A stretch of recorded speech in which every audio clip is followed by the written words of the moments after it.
Hello, everyone. Welcome to Artistically Married, where art and opportunity collide. We're your hosts, Jake Ackerman. And Brianne Steinberg. Yeah, today we're calling it, what's this one called? The Spark of Genius? I almost just said I'm Niagara Falls. I'm running off a week. I'm at the end of my week of dance camp. Oh, so yeah. I'm sorry if my brain's, if the spark of genius is gone. Yeah. Yeah, I've just been thinking a lot about like kind of how that process happens for people. Like, how do you just get an idea and to do like something artistic?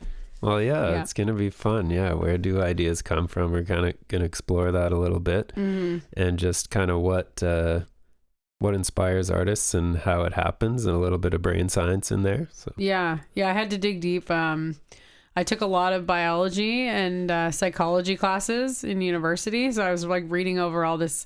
It's gonna get a little biology for you. Sorry in advance. Yeah, that's okay. But yeah, I was kind of just thinking about, my process, and we've talked to so many artists now on the podcast. And that's always an interest for an interviewer or for an artist to kind of divulge their almost like secret sauce, right? Their like secret recipe to how they process and how they get, their art to come to fruition. Myself included, being a choreographer, it's something that, I've done on any given year. I've done like 25 different dances where I'm sitting down and I'm like, all right, here we go. What's the playlist going to look like? And then I kind of go from there. So I thought I would just start off by giving you guys kind of a brief overview of what it looks like for me as a choreographer. And feel free to jump in, Jacob. But yeah, I think the first thing for any choreographer is to find a piece of music. So I think choreographers, usually they'll say that they're looking for something that's inspiring, something that gives them an idea, an emotion, some kind of personality that you can like put on stage. And it always comes in different places. There's lots of times where I'm just like driving in the car and I'm like, oh my gosh, this song would be so good for choreography. Sometimes it is like the first time you hear it, you're just like, oh yeah, I want to work with this song. Like just something about the melody or the lyrics or the singer or the tone in a voice sometimes will motivate you. But a lot of times for me anyways, it's exploratory. So it's like I've heard something over and over and over again, and it really starts to like paint a picture of what the dancers or what like a choreographed piece to the music could look like. So yeah, for me, it's usually something that I've played with a long time. And then, yeah, I mean, any choreographer will tell you, I got like a bank a mile long of all the different songs that I would love to work with. You have to get the right, I'm going to get into this a little bit, but you really have to have like kind of the right time and the right team and the right group of kids or the right age group or the right number of kids to like kind of put together a piece of choreography. So yeah, really, it always like starts with the music, I think, for me. Just to give you guys like an idea of what it looks like. So there's a bunch of different styles of dance I'm sure you've like come across or you've had to sit through a dance recital. So ballet typically is like slower music. A lot of times it can be like classical music, like played on piano. Jazz is more like bumping. It has like more rhythm to it. A lot of times it'll be used for like theatrical dancing, like on Broadway. And this is kind of like new to North America maybe, or new to Canada, urban, like street style. It's like a hip hop type of dancing, that's come through like also with like the rap and the R&B music. That's, really popular right now. This is kind of an old style, but yeah, there's like the old like ballroom style dancing. I've actually, to be honest, not really got into this since I was a teenager. I've done like a little bit of like swing dancing with a partner. Then there's like cultural dancing. There's now like contemporary dance, which is like a really exciting, you can kind of use any style of music. It's definitely my favorite style to choreograph to. It's like very expressive. And now we even have like this like extra layer of contemporary, which is just like ecstatic dance or interpretive dance or improv dancing. Which really just focuses less on the choreography and more just like on free movement to music. So yeah, they're all really like exciting in their own way. So I think first for me, it'll be like, oh, I love this piece of music. What style of dance do you think would like fit to this music? And then, yeah, I kind of go from there. So then there's like structuring the choreography and sound mapping. So sound mapping is kind of like breaking it up into like verse, chorus, bridge, 8 counts, making, sure that there's like 8 counts of 8 or 10 counts of 8 or whatever is like kind of in that chunk. And then that kind of anchors your movement. So you kind of anchor your movement to the specific rhythm, picking up like tempo and emotional flow and considering energetic highs and then introspective lows. And then, once you really like play with the music and you kind of decide like what it's going to be for and what genre it's going to be, then we get into like the actual generation of movements. And this is my favorite part of choreography. I'm just working on a piece now for my seniors for the summer. And my favorite thing to do in any choreographer will tell you is just to like put on the music and those first, let's say, first 3 or 4 times that you're starting a piece of choreography where you just move to it, right? You're just like wiggling around and trying a whole bunch of crazy things. And you just get to like really like, I think it would be equivalent to like a musician doing like a jam session, right? We're just like playing with music and you're jamming. And yeah, I think that's like my favorite part of choreography is just kind of really responding to the music and getting in touch with the music and interacting with it, to kind of see what movements kind of work together and what sequences go together. And then, once you feel something that you really like, then you kind of lay it down. I personally write it out, and now I've gotten better and better at actually videotaping myself, so that I have like something to work off of and I can remember really well. And then, then in come the kids, which like is really also a secondary exciting part. Once you're done, like editing exactly what you want to do, sometimes you'll get kids in front of you and you're like, oh, I loved this, but they're not really doing that well with it, right? Like it's above their head or it's too below them or whatever. So we'll kind of, it's always like it ends up being a collaboration situation with the population of kids that you have in front of you, which is really fun. And then there's editing music, which usually is where you come in. Yes. You've always kind of done like some editing on the music. I feel like I'm doing it now though. Like I'm doing some more editing on music. Yeah, I've showed you how to use it. It's so much easier now with the tools that we have. Yeah. It's like we were talking about with Joe, like or I think even Richard was talking about that too, but audio editing has just come a long way and it's so much easier on the computer now. But yeah, I guess you're picking your song length and which songs maybe to mash together and stuff like that. Yeah, totally. They're definitely, I mean, obviously in dancing, you really you want to have a 2.5 to 3 minute piece. Anything over 3 minutes like ends up, becoming kind of too much typically.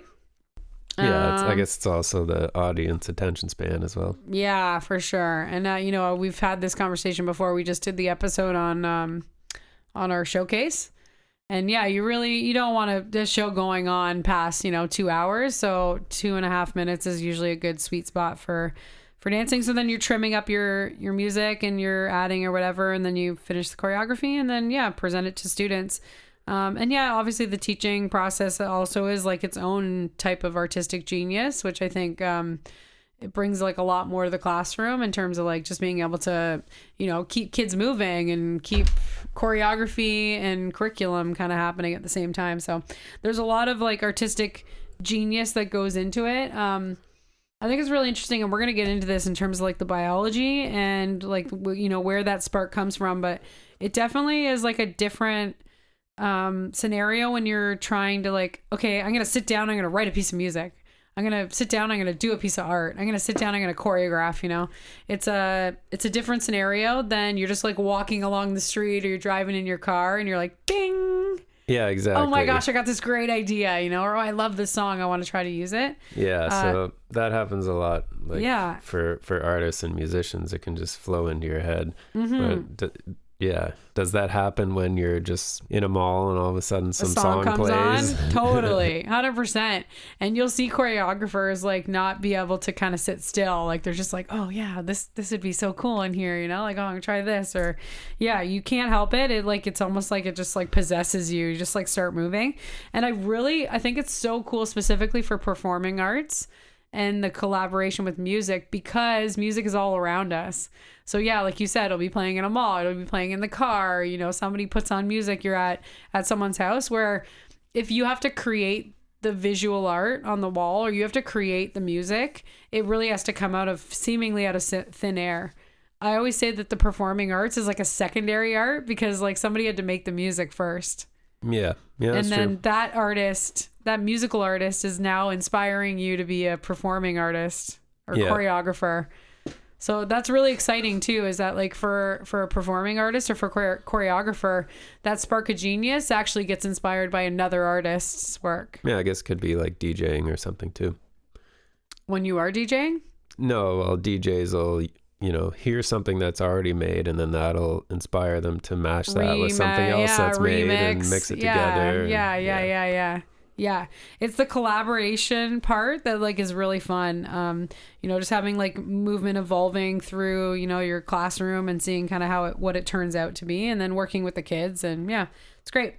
So yeah, I think that's kind of my like process and how I get to choreography. But I was actually, this made me start to think, because again, we have 2 young children, and I really wanted to think about kind of when this process started happening for me. I don't remember, a specific time just being like, oh, I can choreograph, I can take this piece of music, I can do this myself. I was sitting in, 10 to 12 hours a week of dance classes since I was 2 or 3 years old to learn the building blocks. Somebody else, another artist, telling me what to do to kind of building those blocks. So I don't remember what my first like spark of genius was, where I was like, oh, I can do this myself, I can choreograph. But I was teaching at 12 years old.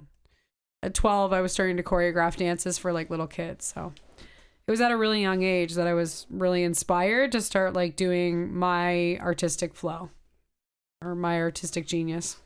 Yeah, I saw that question too, and I was kind of trying to think back to that. And I think anything that happened as a kid, like you're just in a different mindset and you don't really know why you're doing it. Yeah. And you make art and stuff like that, but it's kind of like, okay, now we're drawing a picture. So you draw a picture or something in school, like you that. Mean? Yeah. Yeah.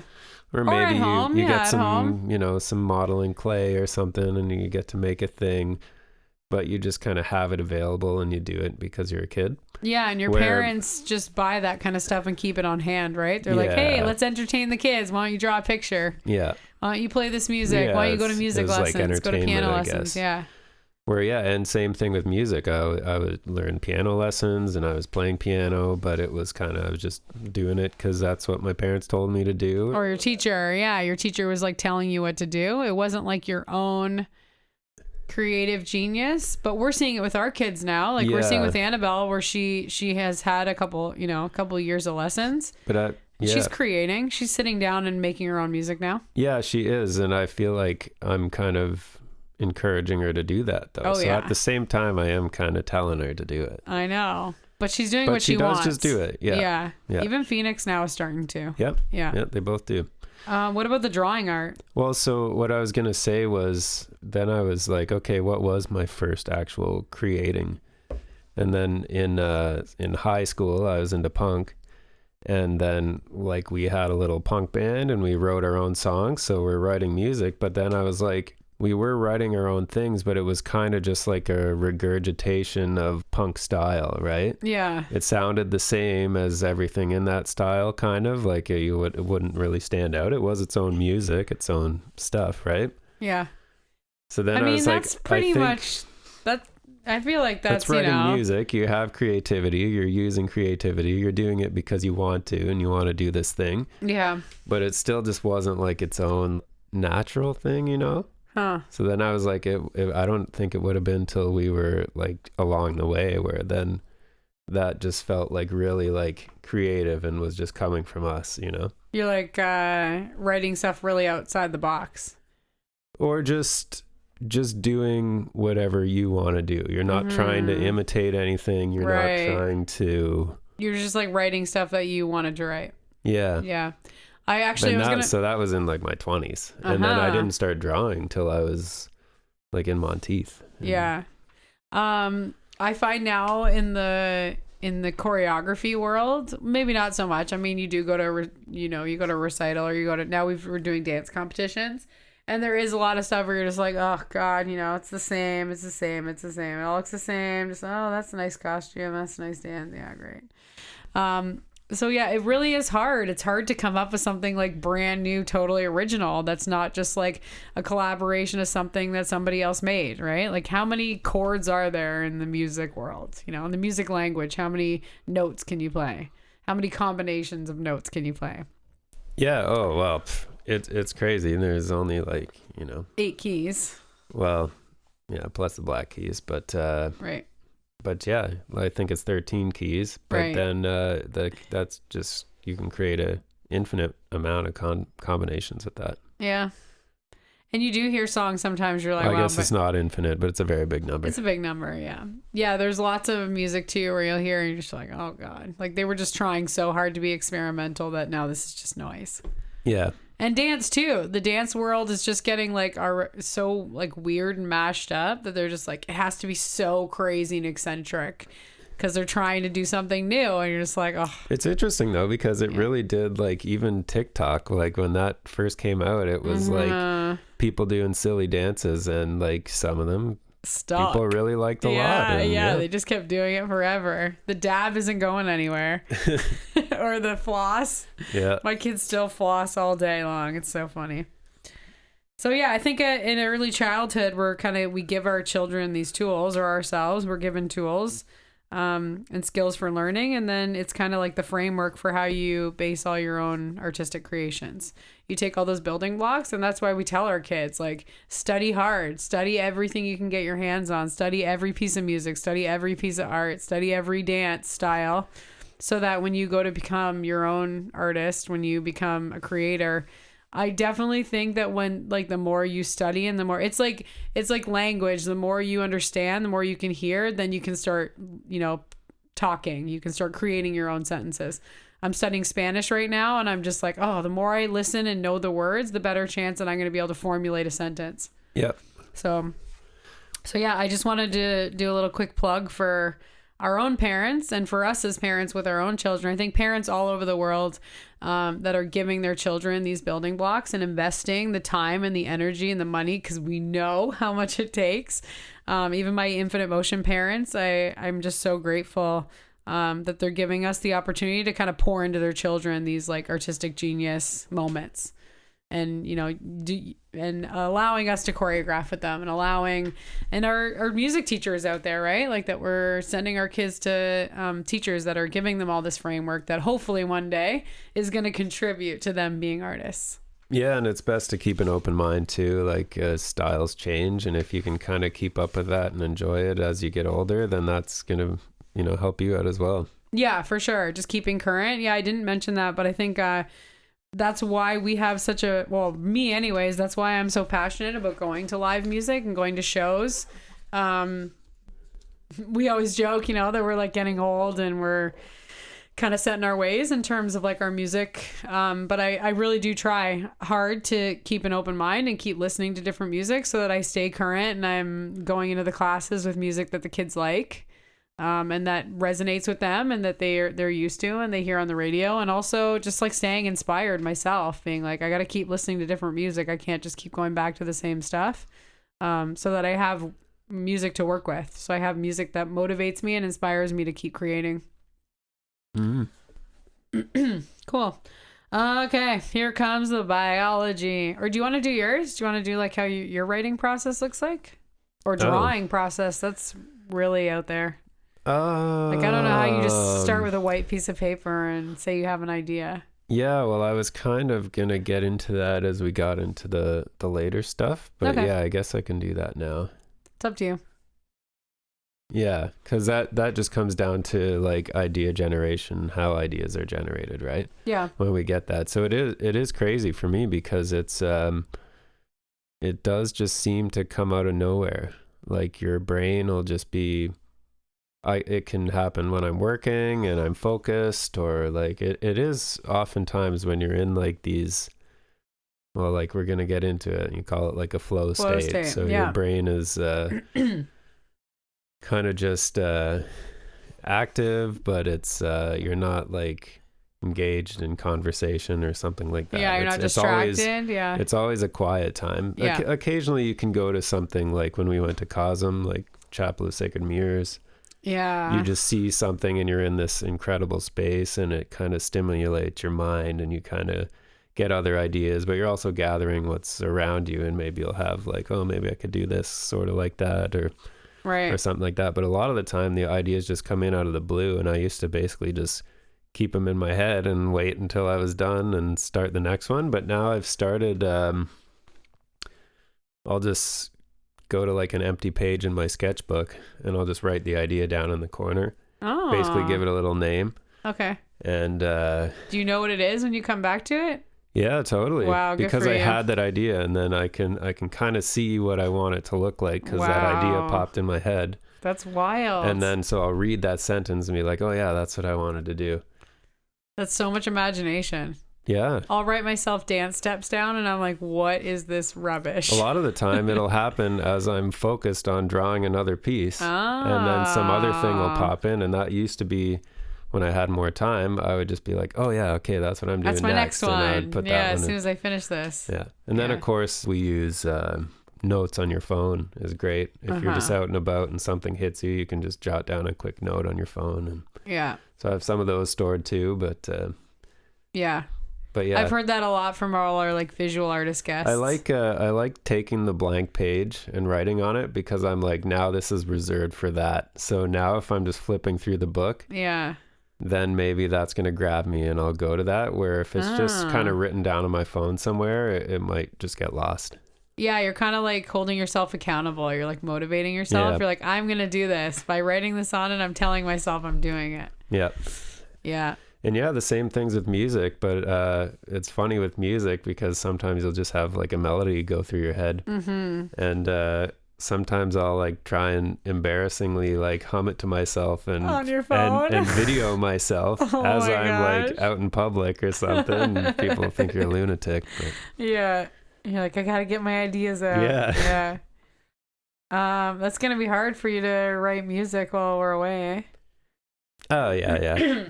We've been, we didn't even talk about it. We've been doing road shows, but we're home now. We're back in our basement studio. Yeah, we're finally home. We're like hermits.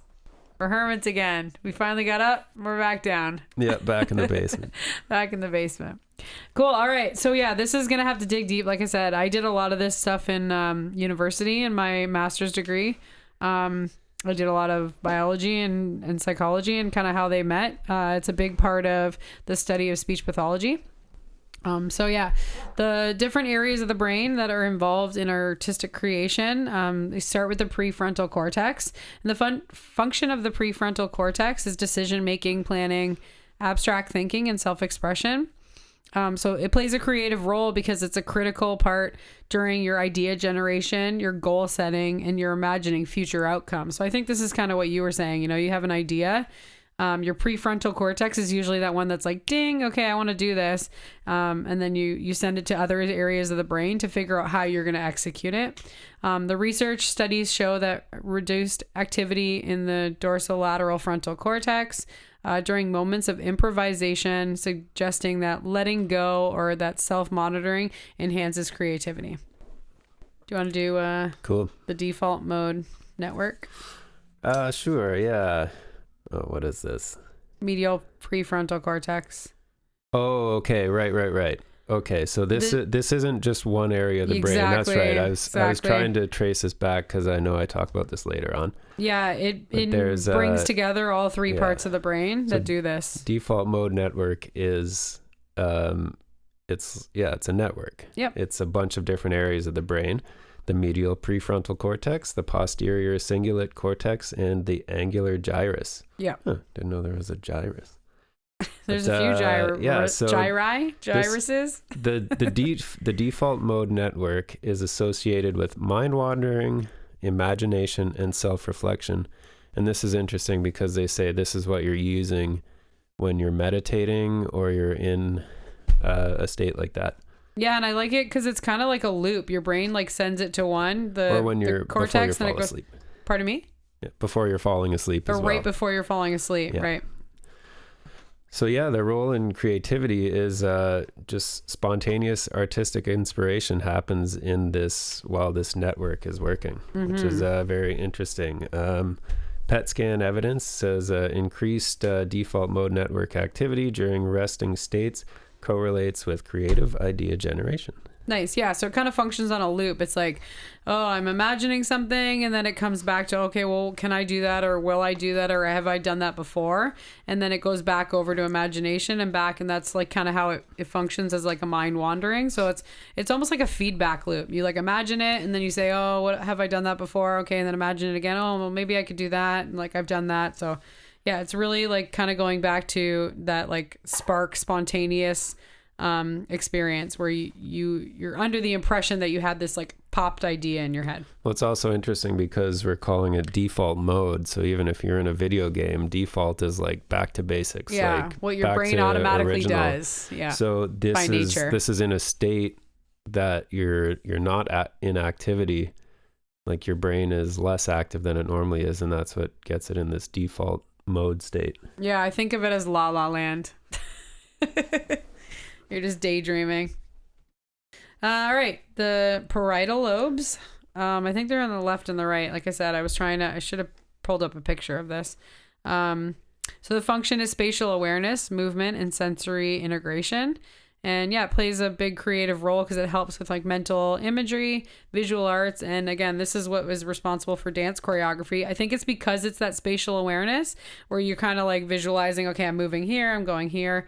I think it would also be like it was visual art. So like if you're painting, it brings into like gross movement or fine motor control, like those type of things, because it is spatial awareness. So you're kind of visualizing, okay, I'm drawing a line here to here. So that's your parietal lobes. And then there's lots of research done on this, again, through PET scans. So we didn't talk about it, but a PET scan is, it's basically showing areas of the brain that are like metabolizing during a specific action. So what they would do is they would have somebody paint something, and they're looking at a brain under this like PET scan to see which parts of the brain are lighting up while you're doing this activity. Yeah. Or while you're thinking about something. Yeah, they'll say, look at this picture, think about this, and they're seeing what areas of the brain light up. There's PET scans and fMRI. Oh yeah. Yeah. Do you want, yeah, well, we're going to talk more about those two. like, it's using the iron in the blood. Mm-hmm. And the MRI machines are like, they're using magnets. Yeah. Yeah. So they're both just trying to see which areas of the brain are lighting up. Yeah. So yeah, with your parietal lobes, the visual artists show enhanced connectivity between the two parietal areas and the motor regions. So, and again, this, I think it would, it specifically says visual artist. Yeah. So I was going to say, I think it would depend on the type of art you're doing for this one. Yeah. So it's good, like hand-eye coordination thing as well, which is obviously an art practice. Yeah, exactly. All right. Do you want to do temporal lobes? Temporal lobes, yeah, okay. So the function is processing auditory and language information. So yeah, obviously this is crucial in music composition, storytelling, and emotional tone. Anything where language, I think, is involved. Auditory and language, yeah. Yeah. So yeah, musicians creating original compositions will show an increased activation in their temporal lobes during melodic improvisation. So again, they're getting them to like, oh, just, hey, play this music or make up a song or sing an improvised piece. And they're watching the temporal lobes kind of light up during this part or during this activity. Yeah, that's cool. And that typically was how I started like playing music, is you just pick up the guitar and just kind of play it. Jam, when you learn as a kid, you're always learning other music, and you kind of get trained to be like, oh, that's what you do when you play an instrument. You learn somebody's music and you play it. Yeah. But then I just started playing it. Yeah. And, like, I'm just going to do what I want. And yeah, and then you're using the same, the skills that you've learned, the scales and the chords and transitions and things like that. But then you just put it all together in your own way. And I guess that's what you're using. Yep. So also the motor cortex and cerebellum, these are like the most, primitive, like primal parts of the brain, and the function is coordination of movement and the creative role in it is it's super important for dancing, painting, and physical expression of ideas. And yeah, this is specific to the dancer. So dancers have been shown to have more gray matter volume in the motor and sensory cortexes. So in these areas of the brain, you'll see them actually bigger and more used, more volume. It means that like more of the gray matter of the brain is being used, specifically in dancers that are using that like spatial awareness again, right? That like coordination of movement. Yeah, that makes sense. If you use a muscle more, it grows. Exactly. I was just going to say that. Yeah, it's just like using a muscle. When the brain is like being activated in this way often, then it builds up and it becomes more effective at it. So those are the 5 parts of the brain. And I even thought like that was crazy in itself, that like it's 5 different areas of the brain. We were talking about this before the show. And it's specifically the fact that like they all work in different areas. You could take the same subject and it wouldn't necessarily be the same patterns or the same activation in the brain, which makes me think that like every person does it differently. They're using these like 5 areas of the brain and they're using them to their advantage, whatever ways that they need to tap in. That's kind of what they're doing with them. So yeah, it's really cool. Oh, here we go. So yeah, we just I explained this, but yeah, it's positron emission topography. And that's what scans the glucose metabolism in the brain. And again, they'll do it while you're doing an activity to kind of see what lights up. Yeah. So yeah, actually, yeah, we were just talking about that. It was interesting though, because I literally just listened to a podcast. This was the guy's name was Dr. Trevor Lohman, and he was a neuroscientist or neurobiologist or something like that. Yeah. But he wrote a book called God's Eye View: The Physics of Consciousness. Okay. And that's kind of what it was. But he found that the more that you get into brain research, he's like, it varies person to person, and we really can't like tell exactly what's going on. Yeah. So it was a really interesting thing, because he found like the more that he looked for science answers by studying the brain, he was trying the to more find like mystical it seemed, and like it's coming from somewhere else. Yeah, it's hard when you're looking for like a definitive answer and you get even less definitive answers. Yeah. You're just like, oh, it's all over the place. Yeah, so they looked at like divergent thinking tasks, such as like generating ideas. So they're like, okay, here's an apple, and I want you to think of like different recipes that you could make with it or something, like some example like that. And then they wanted to show the activation in the medial prefrontal cortex and the posterior cingulate. So this is just like they were basically testing like different areas of the brain and kind of how they related to artistic genius or that spark. So yeah, they did improvisational performances, same thing. Here's a piece of music and just like move to it, doing like jazz or freestyle. And then the last studies that were done, artists were asked to do painting tasks, and they were looking at like the bilateral brain activation, suggesting that both analytical and intuitive processing was happening while this person was doing their painting activity. So yeah, I just think this was like my own interpretation. Is just that I was thinking like, because every person seems to do it differently, because it incorporates so many different areas of the brain. To me, I was like, I think it's more of like a learning pattern. I think it's more like whatever you're nurtured to do. If you provide something, or you do some, perform or create, or you make something, and people are nurturing that in you, you'll continue to do it no matter what. So I don't think it's so much of like an innate habit or something that you're born with. I don't think it's like a natural thing. I think it's however you got there. The people around you are celebrating it and rewarding you and encouraging you, encouraging you to do it. So then, it becomes more fluid to you and you become more developed in your art. So I think that spark of genius that we're talking about, is just so many different things going on in individual brains. And I think it like we said, it varies from person to person. Intelligence varies, creative genius, and the outcome always will depend on the influence around you. Well, yeah, and obviously that nurture aspect. The output of everyone is different. You're not ever coming up with the same result. No, for sure. And that's why artists get together and they have such a good time, like just like chatting and shooting the shit together, because it's fun to like talk about your process and how you got there. And it's so crazy because we really can't understand it. I mean, even if you're a scientist, like you said, that guy's like a neuroscientist and he's still like, well, I don't get it. Like, there's no rhyme or reason. Yeah. They obviously they've made a lot of advancements, and they can do a lot in scientific studies, but they're the more that they get down to the big questions, the harder they become to answer. Yeah. Yeah, for sure. I mean, they might be able to like say, okay, these areas are involved, but then once they get on like a microscopic level of that, you know, the neurons are traveling on such like crazy paths and so fast and so many that it's really hard to like pinpoint it. Yeah. Yeah.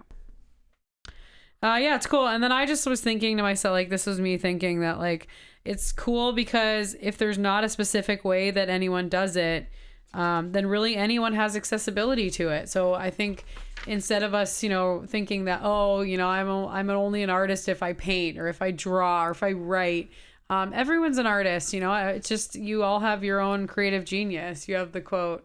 Yeah. Everyone's an artist isn't a special type of person. Every person is a special type of artist. Yeah, I love that because I was thinking about, you know, chefs and like how they're like making the plate like aesthetically pleasing for you, or you as a contractor, right? I mean, you don't consider that artistic, but it is. Like you're having a visual eye on something that you have clean lines or you have maybe like the right shape or whatever, right? So I think everybody is an artist. It's not, you know, it's not so cookie cutter because the process is the same. Everybody's using this for the different parts of their brain for all of these different ways. So I think everyone is really being creative in their own way. And really, art really is just about like making a decision and being a problem solver and then doing the action, right? Doing something. Yeah. Laying it down. Cool. So yeah, there's growing support in the neuroscience and psychology that artistic ability is shaped more by the environment, by practice, by learning, by that nurture part, rather than it being like an innate talent, like a nature. And yeah, so there's like some different findings. There's been tons of research on this. Anytime you go into any psychology class, they'll talk about this. And I think it really is like the science behind it and the research is really just saying that it's just it's the people around you and you're learning and your practice and you're studying that's going to like develop any skill. Just like you were, you know, like art is the same as any other skill. Yeah, any skill. Only that I find though, what typically makes art special is it's like it's done on your own, like in a dark corner somewhere, and like and it's just like you focusing on you. Mm-hmm. Where like if you're talking about sports, you're doing it with a team, you're kind of growing together, there are people around you, but a lot of the time an artist is like there's no influence and it's just like you in there. Yeah, it depends on what it is. Maybe that's more of like a visual art thing. But it can also be like musicians work together and dancers work together. Yep. Yeah. Even visual artists, sometimes you'll hear about them like collaborating together on work. Sometimes. Yeah, I don't think it has to happen as an individual thing. I think it's more just like whatever your thought process is to like make it come to. Either way though, that the practice of visual arts, it really is like any artist will tell you that like it's a practice, and they'll look at all their old stuff and say it sucks, and that they're always working towards something better. And yeah, me too. I'll look at old choreography and I'm like, oh my god, you know, I didn't have that much experience in creating. So yeah, anything is a practice. You have to do something a bunch of times to get better at it. Yeah, and even it does get harder to define art. Like, you know, even if art has to be entertaining, like look at the stuff people will watch. They'll watch people like pressure washing a driveway or something. Oh my god. No, my favorite is our kids watching the plastic cars drive over crayons and break them. A real car. I know. Yeah, the garbage that people are watching and they're like, "Oh, I love this guy." I'm like, "Oh my gosh." So yeah, I really I don't know. Yeah, I guess it can be whatever you want it to be. I think a lot of times people are making like TV art or whatever, graphic art now. They really are doing it for other people. And I always really try to tell people if we could get back into like doing anything, but specifically art for ourselves, I think we would be better off. I think it could be like a really beautiful tool, but we talk about this all the time, right? Art meets opportunity. In my mind, I'm like, where's the money at? But it should be. I think you teach me every day that it should be something that's like a personal journey. Yeah. Instead of for an audience. Yeah. You know, you want people to see it, but yeah, I guess for the most part, my art's for myself. Yeah. Well, that's the sad part is But like a lot of times that's why I think we bring it up with artists is we're like, oh, how do you promote yourself? How do you get it out there? How do you whatever? Because that is like a whole separate thing. It is. And I mean, if you ask any artist though, if they could just make art and they didn't have to do their side gig or their full-time job, most of them would jump at the chance. Yep. So I think it is just a weird. Yeah, it's like we're in a weird time period. Job of media promotion, and even it's not going to be rewarding. Sales, at the start. shipping, just there's so much involved, and that's why I love that my art is also like an educational thing. It's nice to have like a school and a community that surrounds your art, and you really do get that from like the athletic arts, I guess you would say, like gymnastics and skating and dancing. It's fun because it's easy to make it a business because you have the community part that's so beautiful. And it really is about the group process. It's not an individual thing. I mean, it might be if it's a solo, but it's still like the teacher in the solo, right? Yeah. Cool. All right. So yeah, we just get a little more into the fMRI and the PET scans, showing different parts of the brain. So again, just showing that it is really about your decision making, your planning, your fine motor control, your spatial awareness, your memory, your emotion, your emotional response, and your motivation. And all those different parts of the brain work together to create what we interpret as our like spark of genius. Yeah. So yeah, there's no specific like area of the brain that's like your talent center. It really is a combination and a coordination of many brain systems that are working together over time. And like we said, the training and the studying and the practicing really makes you able to like access that area, that combination of brain pattern happening together. Yeah, totally. I think actually, yeah, what that guy said on his podcast was the scientific theory for how we, think and function at all, like our consciousness. They basically say it's a result of just how complex the system of the brain is. Right. And it's kind of just popped out of that. Yeah, because you have an idea, you have a thought, and then you have another thought, and another thought, and another thought. So if you have this insanely complicated network, obviously there's not just going to be like one spot where it's just like, oh yeah, this is where the doodles happen, Yeah, like this is where your doodles happen. It all works out all around it, right? Yeah, because it takes all those different things to come up with an idea and then manifest it and then make it, like make it happen. So yeah, I just was reading about a 2014 German study that they found that the trained artists will show higher connectivity between the cerebellum and the prefrontal cortex. So although they still are kind of insinuating that it's like from the training or the teaching of it, they are making their brain patterns stronger because they're doing the art. And then it becomes this loop. So you're like, okay, I got an idea, I'm going to create the art. And then the loop gets stronger because it gives me more things to like base it off of the next time. So the next time I go to do this loop again, I already have more affirmation for it, right? I'm like, it's already a learned behavior, so I can do it again and again and again. So it's more of a learned coordination rather than a natural isolated gift. And that's what they were studying in this study in 2014. Yeah, so I was also reading about some 2013 longitudinal studies, which like for you guys, so just if you don't know, longitudinal studies are they take a subject and they continue to check up on that subject. So they would, study them, let's say year after year, every year they would kind of touch base with them. It was published in a Psychology of Aesthetics, Creativity and Arts, and they were basically following students through art school. And the study found that artistic ability significantly improved over time. Makes sense. I mean, you're in school and you're practicing and you're studying. Yeah, I would hope so. What are you paying for? Yeah. You're like, oh, still bad. No, but the really interesting part was they actually, because it was a longitudinal study, they actually looked at like how many hours each individual student maybe was practicing. So even students that started with lower skills, if they were putting in more hours of practice, ended up more talented or with better art, or were getting like kind of better results going through the program. So it wasn't, they may have started with a lower level ability, but the hours of practice and the critical feedback made them more talented in the end. Yeah, it is. Practice makes perfect, right? I don't know when perfect happens, but I'm going to keep practicing. No artist is ever going to say they're perfect. That's the nature of an artist. They're just going to keep striving for more and better, which is great. I love that. And then there was also a psychologist at Boston College. Her name was Dr. Ellen Winner. She wrote a book called The Gifted Children, Myths and Realities. And she was really adamant that what looks like innate talent is often just early interest. So again, we're going through it with our kids. We talked about this at the top of our episode.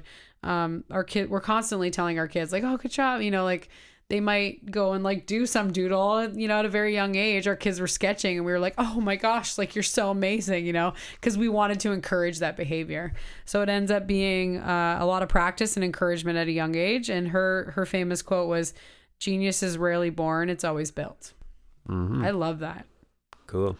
Yeah, I love that because of the work that I'm doing. So I'm just like, oh, it is worth it. Like it's worth putting in the work, and it's worth it for my students. And I can go back and tell them like, keep practicing. I believe in this. I believe in the fact that you can practice and make yourself better.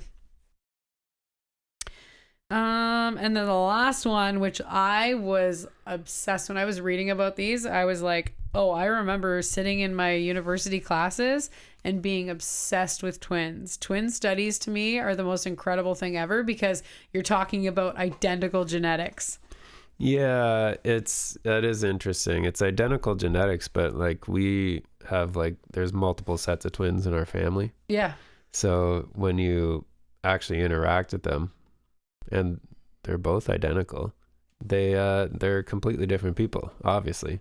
But it's funny that you know right from in utero, we talk about epigenetics all the time. And epigenetics just means you're constantly turning on or turning off your DNA depending on your experience. Right from in utero, those twins have different experiences, different thoughts, different development, different process.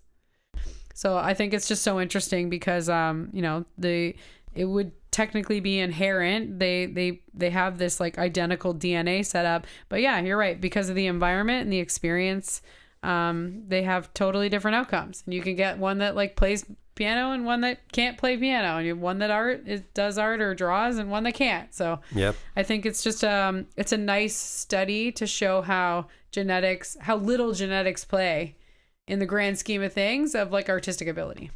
Yeah, cool. Great. So we don't need the genetics. We don't need to be predisposed to be artists.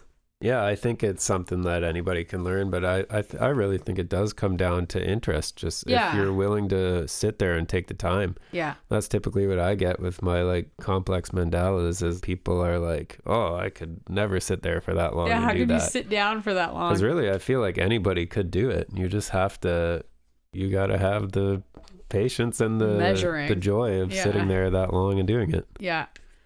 Yeah, because all your stuff is measurable, but I don't know. No, it's crazy. Well, and then that gets us into the flow state. Yeah, let's talk about the flow state. Where this stuff happens. Yep. So yeah, I kind of was curious. The flow state was actually coined by a psychologist, and I'm not even going to try to pronounce her name. Mahali Csikszentmihalyi. Sure. Okay. Yeah, so what happens? Nailed it. What happens in the brain during flow state? Transient hypofrontality in so there's lowered prefrontal cortex activity. So in flow state, parts of the prefrontal cortex, especially the dorsolateral prefrontal cortex, go quiet. So this area controls self-monitoring, time awareness, and conscious inner dialogue.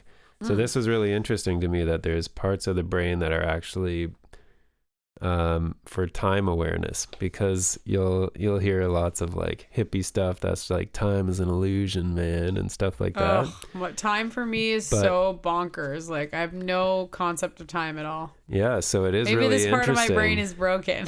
It's interesting that you have a part of your brain that has to structure itself to be aware of time. Yeah. Where maybe it is just this weird thing that can pass or not pass, and if we're not aware of it, but there's this section of the brain that's devoted to that. I also feel this anxiety all the time, and I'm sure people relate to this, where you're like, oh my god, what time is it? You were doing something, you were folding laundry or something, and you're like, oh my god, am I late? And when you don't have so because why else would we have clocks?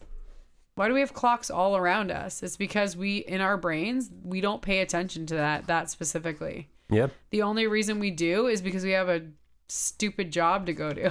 Well, exactly. And that's kind of, well, I guess it's been around for a while. No, we've been keeping time for a long time.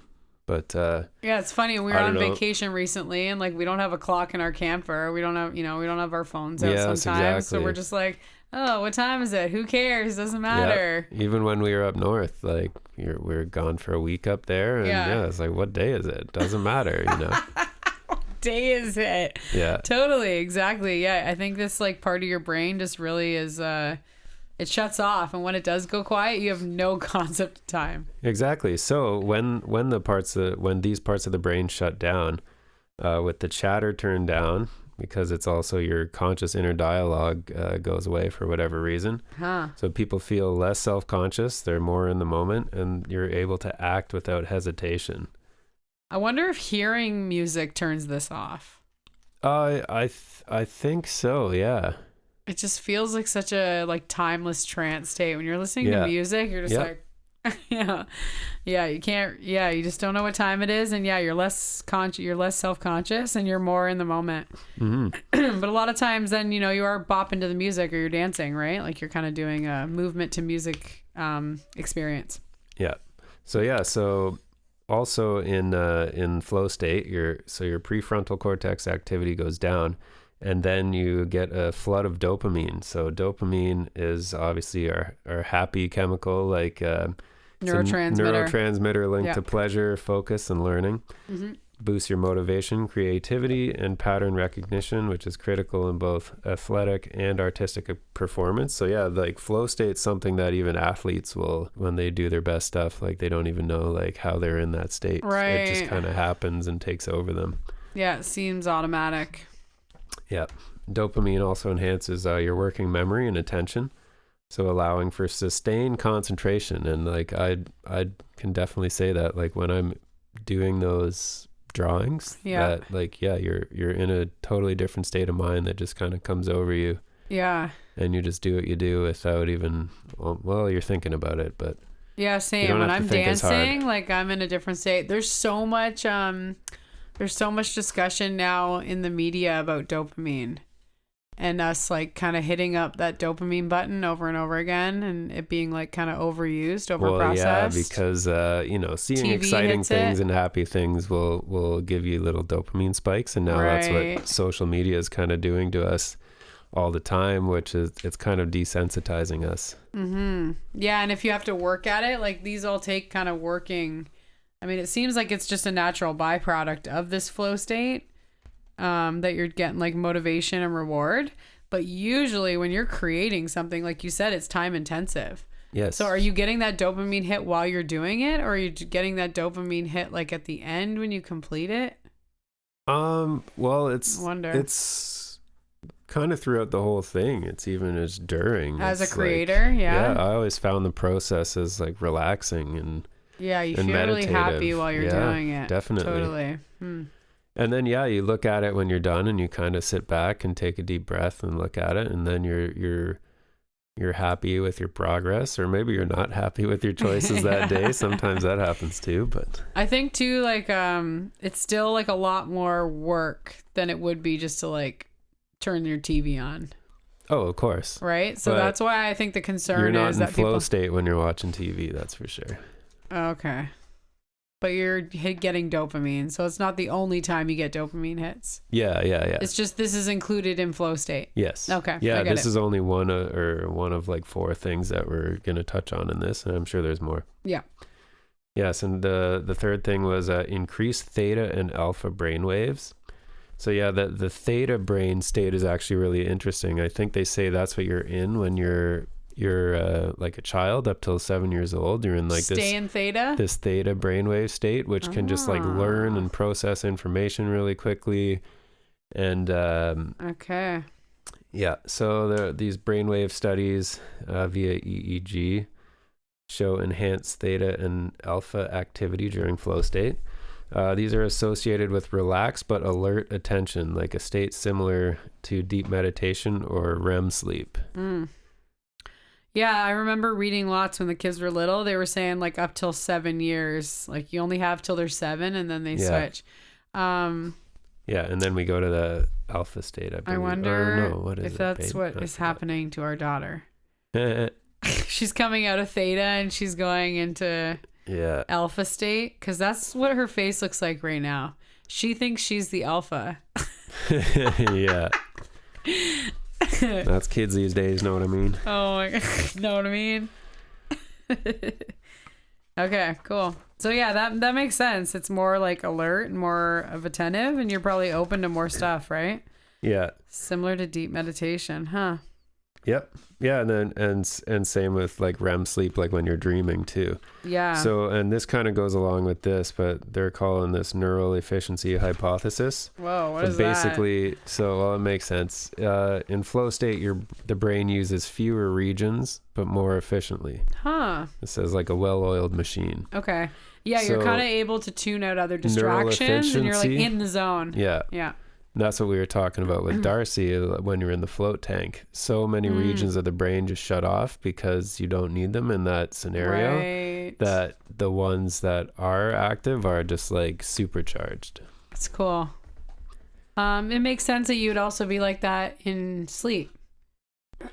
Yeah, definitely. When you're sleeping, because you're not distracted, your eyes are closed. Your body's just resting and healing, and then your brain is like in overdrive. Yeah, just on alert, especially because, again, you're not having to see, you're not interpreting what you're seeing, hearing, smelling. You're just like kind of in an unconscious state. Oh, I love sleep. Yeah. But it's interesting when you're in this, the waking state, because this efficient activation of the brain, because you can be in this state, but again, you're maybe like skateboarding and doing the crazy, like jump down 20 stairs or something like that. And your brain is just hyper focused in like these motor control and visual areas. Huh. Do you think you're in this state when you're driving? No.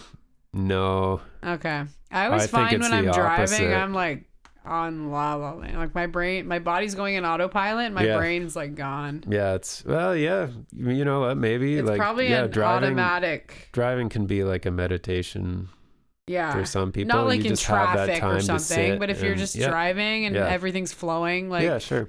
Yeah, I feel like I get in this state when I'm driving, like when it's like effortless and you're just kind of like floating along and nothing crazy's happening. You're not changing lanes or whatever.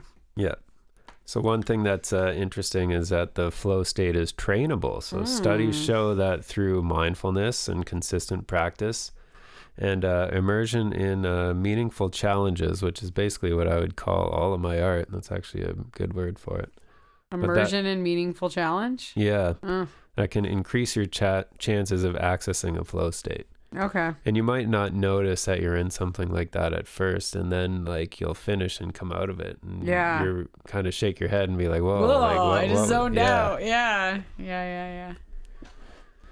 So flow requires a balance of skill and challenge. So if it's too easy, you're kind of bored. If it's too hard, you're anxious and you don't want to do it. So you kind of got to be in that sweet spot. Which when you're doing an artistic practice, you're working within your means. You can, you're doing the best you can at the time. You can't really push yourself any more than that. Yeah. And again, like you said, it does get easier as your skill gets better, right? Like then eventually you're like so good. You're like, oh, I've done this a million times before. Like now I used to get anxious when I was choreographing. I'd be like, oh my God, I can't think of another step. I don't know how to work with this sound. And now I'm like, I could do this in my sleep. I just like pumped out like a 3-minute piece of choreography, no repeating, in I don't even know, 5 minutes. Yeah, cool. Yeah.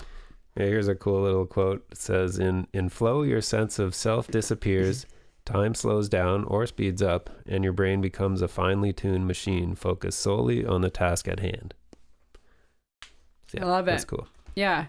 Yeah, and if you don't have like these kind of tools in your toolbox, like it can make it really hard that you don't have this like thing, right? And then you start going, I don't know if it's Buddhist or Hindu, they say like Dharma, it's like a purpose. And yeah, if you don't have this, if you don't have like your thing that gets you in flow state, it makes it really makes it a long life. If you don't have your thing that you love doing. And again, it doesn't have to be artistic. Like I have had people say that when they're baking, they feel that way, or when they're playing with their animals, playing with their like puppy or something, like everybody has it in a different way. It doesn't have to be art, but if you don't have this like something that puts you in this flow state, it could be a sad state. Yeah. Yeah. All right. I think we'll take a break and then we'll be back.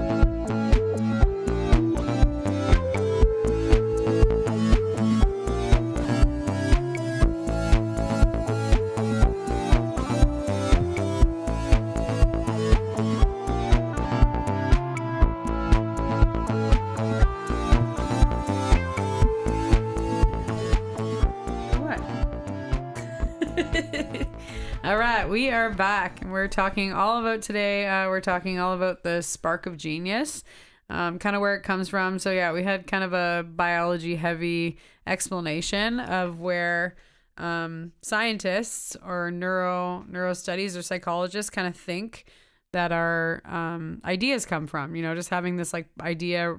It feels like it's magic. It feels like it just like pops into your head, like it's similar to like a lightning bolt.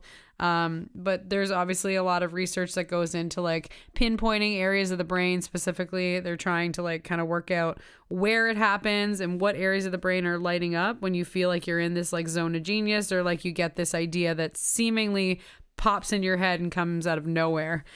So between the DMN, which we were talking about before, the default mode network, and its interactions, it's basically the part responsible for daydreaming, memories, and imagination. And it connects with your executive control network. So between the two, again, they kind of like feed off each other. And it is a pretty organized function of the brain to kind of have these like aha moments or these like sparks of genius. So yeah, it's interesting from a science point of view to kind of look at what is happening in the brain when people are experiencing this phenomena. But yeah, we were talking about off air is that a lot of times when you talk to very science-based, research-based individuals, a lot of times they end up just coming to a point where they're like, you know what, we think it's magic. We think it's, a lot of times that's where they like end up getting more into the spiritual realm. Yeah. As a more clear explanation.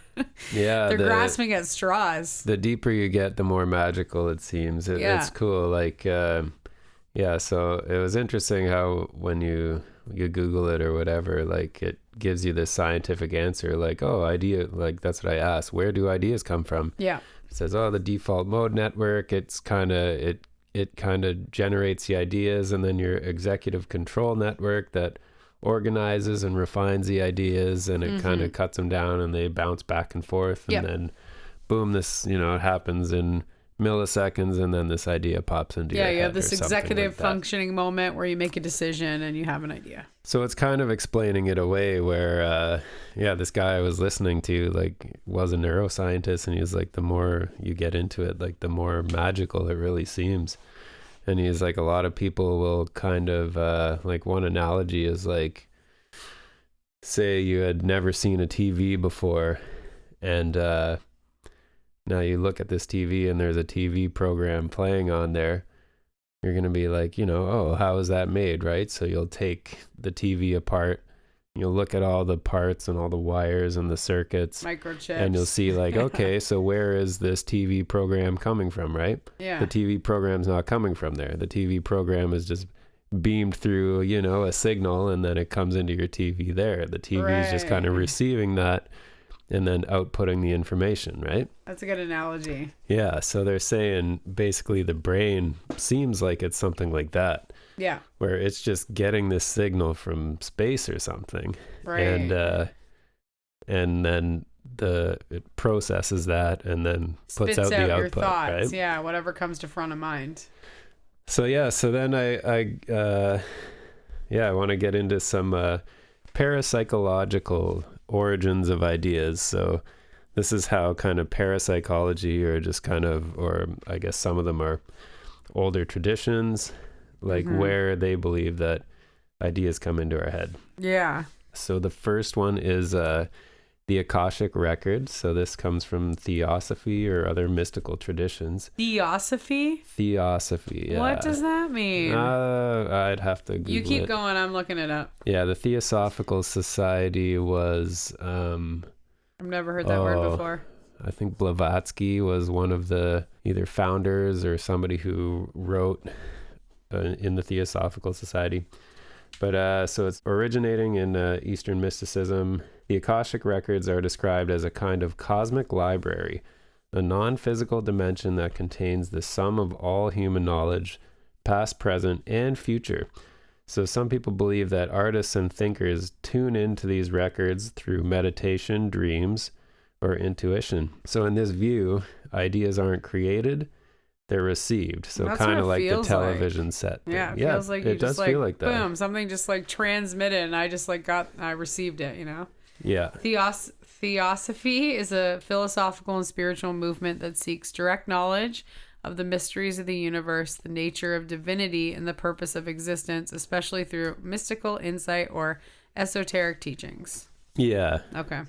Yeah, I totally feel that. I mean, why is that less believable than like your brain's just going back and forth, you know, generating all this like electrical impulse and neurotransmitters, and then just boom, this like thought comes into your brain, you interpret it and you say it out your mouth. It's crazy. Yeah.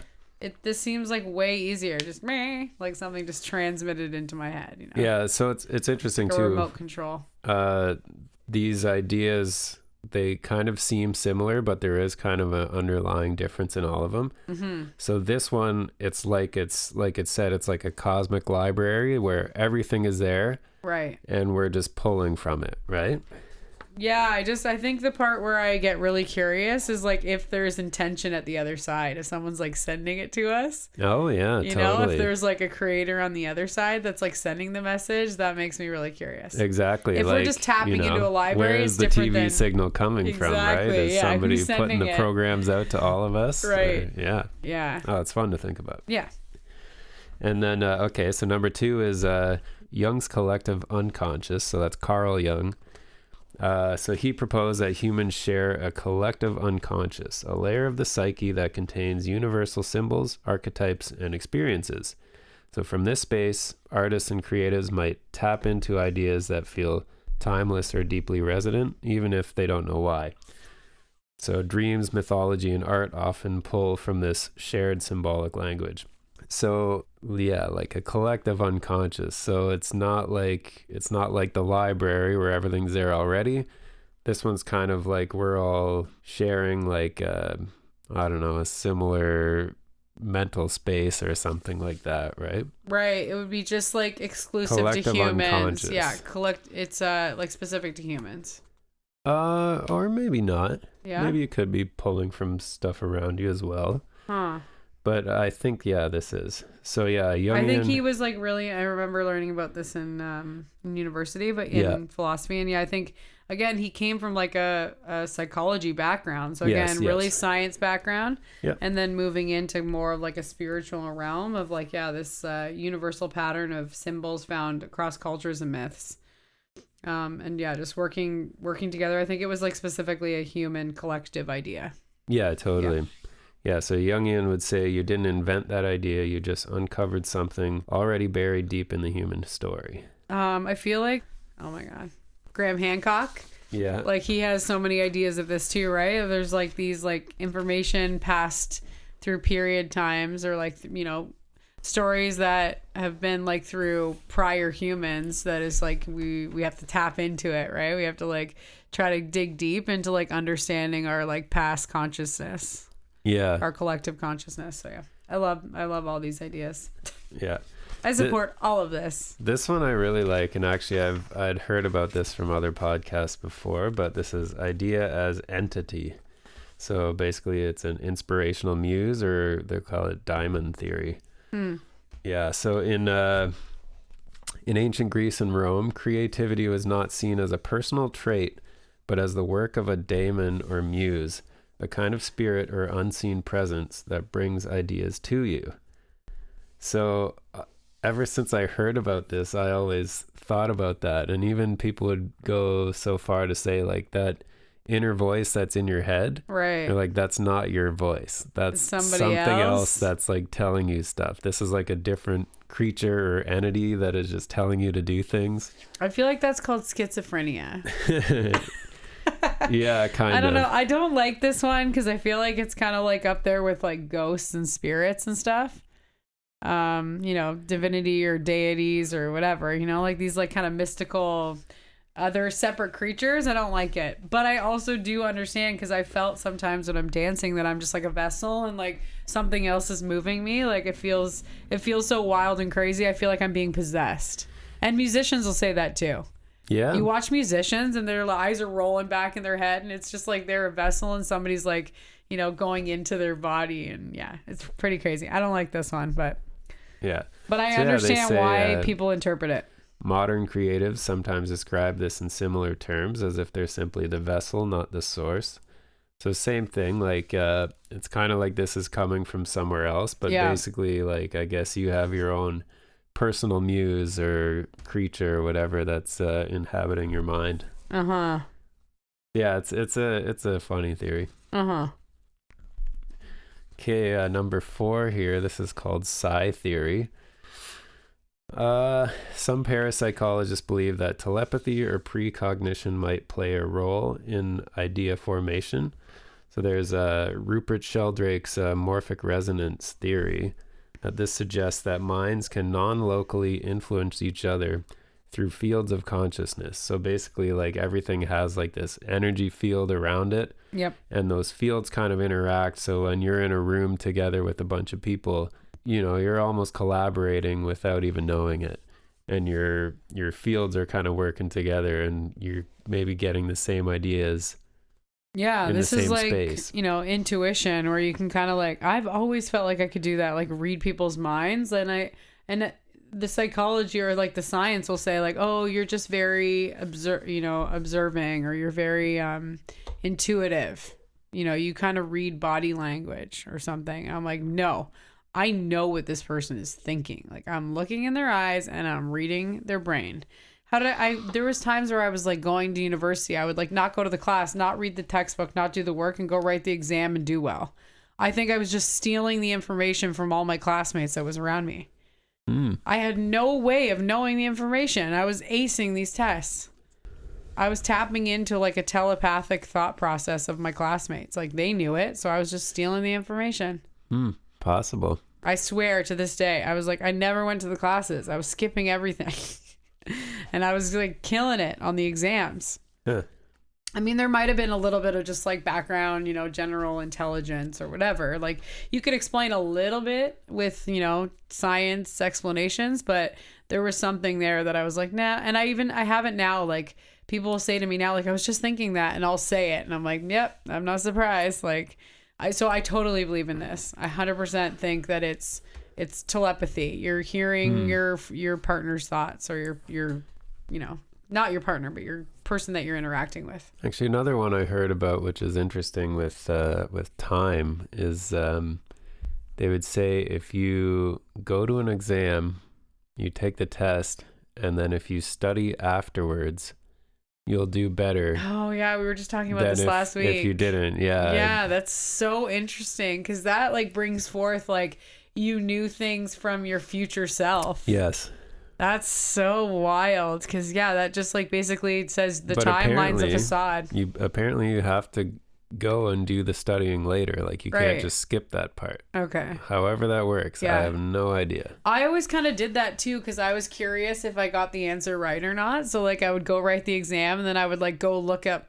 I didn't study before. You were post-studying. I was post-studying. I was like, oh, crap. I guess I should have studied. I didn't know any of those answers. I would look it up and I'd be like, oh my gosh, I got it right. That's amazing. I guessed right. That's what I was thinking. Because sometimes it is multiple choice or like true or false or something. And I'd be like, oh my gosh, I can't believe I guessed it right. Maybe I was post-studying. Yeah. That's wild. Obviously, I didn't know like that. That's what I was doing at the time. I was just curious to see if I got it right or not. Yeah. Yeah, that's really cool. I totally believe this. I feel like just being like people will say they're like empathic sometimes.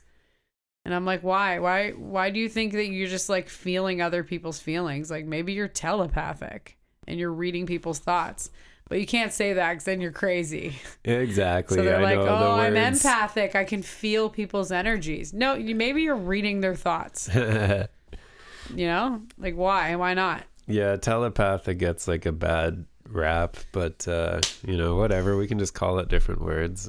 Yeah, I don't know, just whatever. Let's bring back telepathy.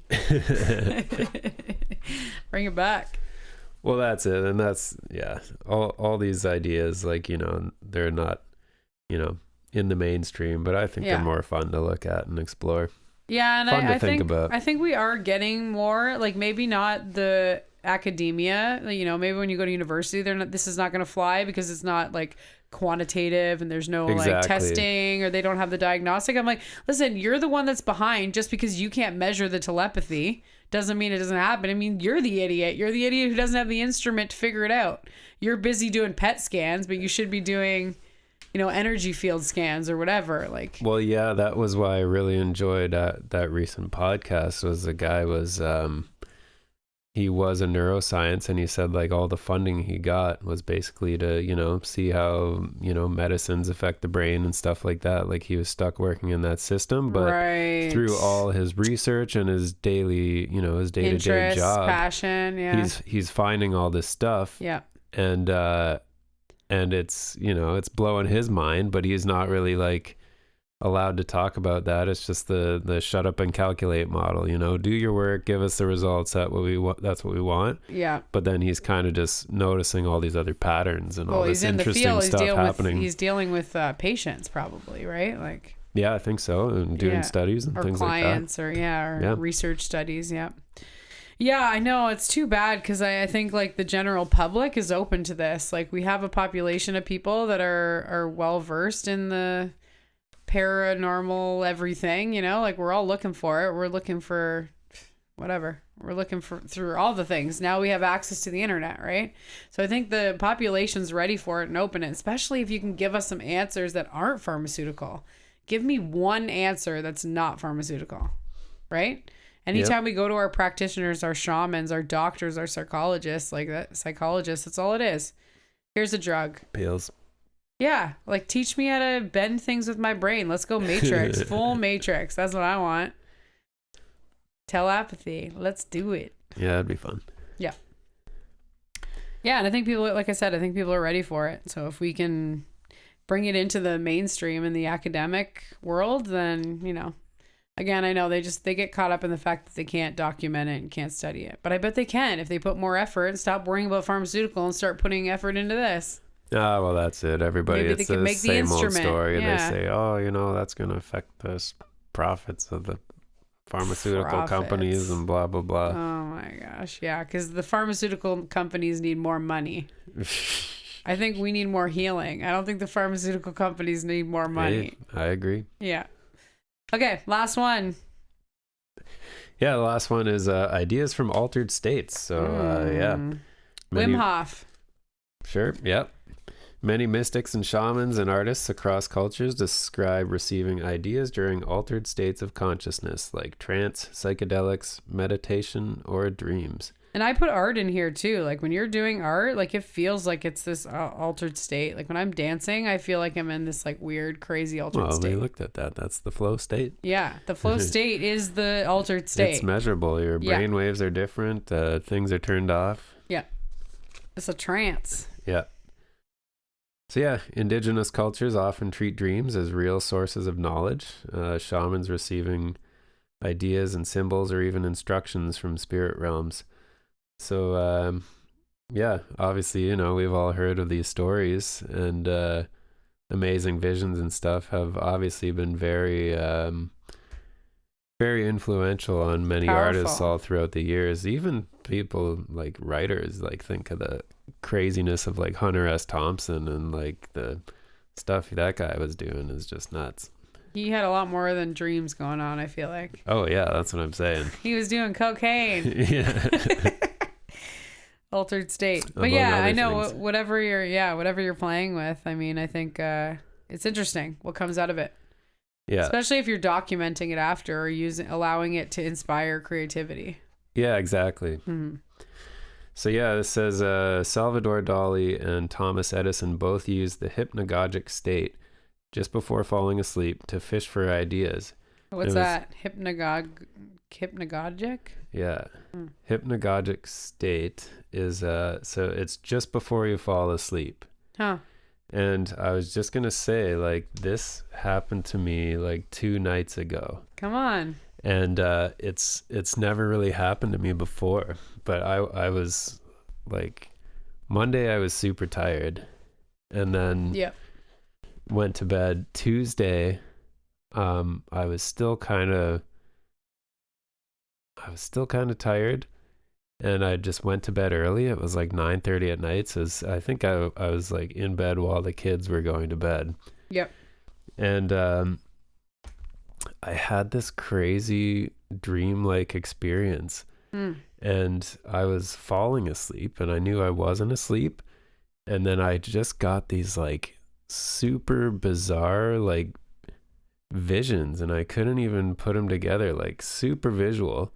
There was like people's faces kind of like floating past me and stuff like that, and like all kinds of stuff. And then I remember, like, I don't think there was conversation or action like a dream, but it was just so bizarre that it startled me back awake. And I was just trying to think, like, I've had that where you jerk yourself up or something. No, but I just like woke myself up and like said to myself, like, what was that? Yeah. And I had no idea. And then I was so tired again, like lay back down and almost falling asleep again. And it happened like a second time. Weird. Strange visions, like weird things. And must then just be your brain trying to process something. And then just boom, like it woke me up again. And I was trying my hardest to process what I had seen. Yeah. And even come up with anything. I was like, was it sexual? Was it scary? Was it like funny? Even I couldn't even get like all I could say was it was just bizarre. It was strange. That was all I could say. But it was very like visual, and like that had never happened to me before. But I was just like, I was really tired and just laying on my back falling asleep. And when it says like Salvador Dali, like when you see his paintings with the melting just clocks warped, and things like that. Yeah, just so bizarre. You're right. As soon as I saw that, I was like, that was exactly what I got. Like super bizarre. So he was actually using that to his advantage. Where for me, like maybe you'd have to practice at it. I don't know. It seems scary when those things do happen. I've fallen asleep since then, and it didn't happen the last time. No. I had a couple times this happen, and I feel like it was at 6th Ave, like our very first house that we had together. And same thing. It was like right before I was going to sleep. And it was this phenomena where it happened to me a couple times, like within a week. And then it never happened ever again. Where my eyes were closed, but then like it was as if my eyes were open, like I could see in front of me, like the way your head would be tilted on the pillow, and you could see, you know, like the bed, the way the angle of the bed is, where it meets the wall and whatever. But my eyes are closed, but it was like so vivid and my eyes were open. And then I was like trying to tell myself, I'm like, no, like your eyes are closed, like you're not seeing this. And I was like, I remember my brain just like, you know, going in and out of like, no, you're awake. No, you're asleep. No, you're awake. No, you're dreaming this. And then just like being able to spring my eyes open and actually physically see it, and trying to convince myself that, oh, hey, yeah, like I was seeing the exact same thing, but my eyes were closed and it was so vivid in front of me. So yeah, I think it is just like a very weird state when your body's going into that unconscious state. And it also makes me think so much about, this is dark, but about, you know, like we go to bed at night in a really safe environment. I'm never going to bed thinking, oh God, something bad's going to happen. But like, imagine what that state would be like if you were living in a place that was maybe war torn, or you were in like an unsafe environment, or you had like even just people that live in like, you know, domestic abuse or something. Or just like an animal in the wild. Or yeah, an animal in the wild. Like it must get so wild if you don't have that very like safe sanctuary around you. It must just put you in this like state of just like wild.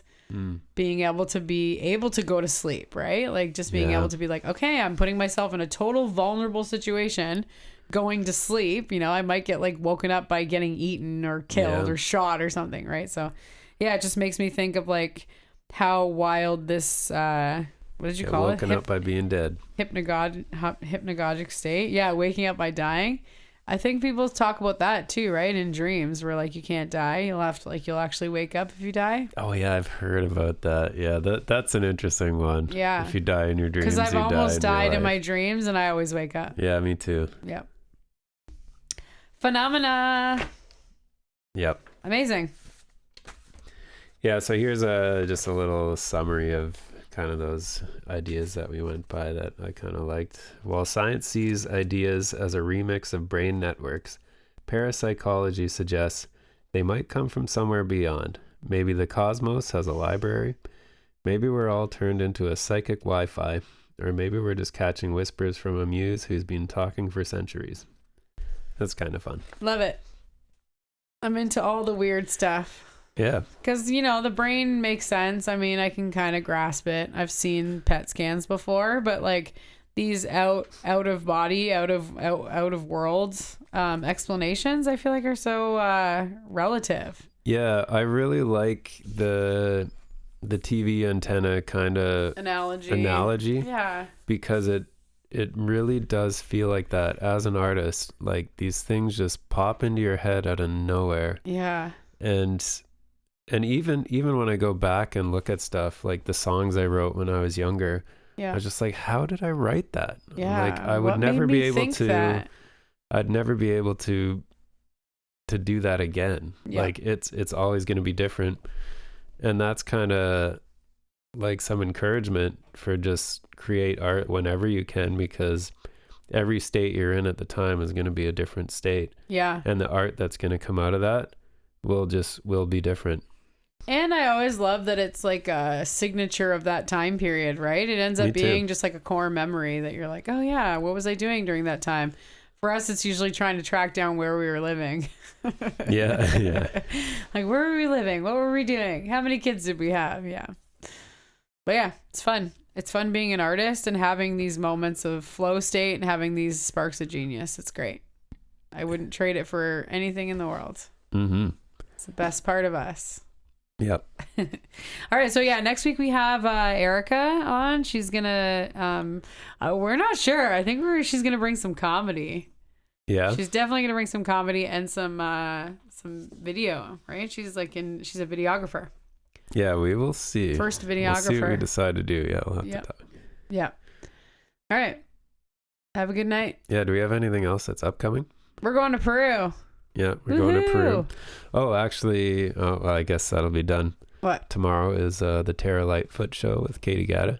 Oh, yeah. Shout out to Katie. Yeah. I know she's going to be amazing. She's also playing Sleepy at Jean. Jake Stock. Yeah. Yeah. Oh, yeah. What'd you say? CBG? Sleepy Jean. Oh, Sleepy Jean. Yeah. Yeah, I love her. Yeah, she's playing at Jake Stock too, that is also coming up. Oh, and it is Concert on the Canals. Oh, fun. So, yeah, that's awesome. Concert on the Canals, yeah. Yeah. I was thinking we should do a Jake Stock podcast. Well, one's going to come out, I guess, this Sunday. So we'll see. We'll see what happens. Stay tuned. Yeah. We got some fun stuff going on in August. Yeah. Cool. Yeah. And I just have to say that this was my first full day without coffee in probably 10 years, 15 years. I don't know. You're saying it on air? Yeah. Are you making a promise? No. Okay. I'm still going to drink coffee. Yeah. I just didn't think it was possible anymore. You just wanted to see if you could go one day? Yeah. Do you feel an altered state? That's what I'm trying to see. Yeah. I feel good. Check it. Maybe let's check your hypnagogic. The headaches haven't hit yet. Hypnagogic state. Yeah. Tonight. Yeah, we'll see. Yeah. Well, congratulations. I know it's hard when you honestly, I always say that to people. I mean, when I got pregnant with Annabelle, I just don't want to be a slave to it. For sure. When I got pregnant with Anna, I was a wild child. I don't admit this to a lot of people because I have a beautiful community that, would frown upon it, but I was doing all the things. I was drinking and smoking cigarettes and drinking coffee when I got pregnant with Anna, and I had to quit everything. and everything else was fine. The coffee was just as if somebody like shoved, you know, a bar through my brain. Like coffee is the thing that we use the most commonly. And it's painful when you quit it. The withdrawal is serious, but usually you get it the first day. So maybe you won't get it. Yeah. I'm curious to see. Yeah. I feel like I've had like a touch of a headache kind of going on. Yeah. It's like here. But I'm, I don't know. Yeah. Yeah. Good for you. I mean, it's nice to try any kind of journey where you're, you know, self-betterment. Yeah. Excellent. All right. We will talk to you later. Yeah. Don't forget to follow us on Spotify and you'll never miss a podcast. Good night. Bye.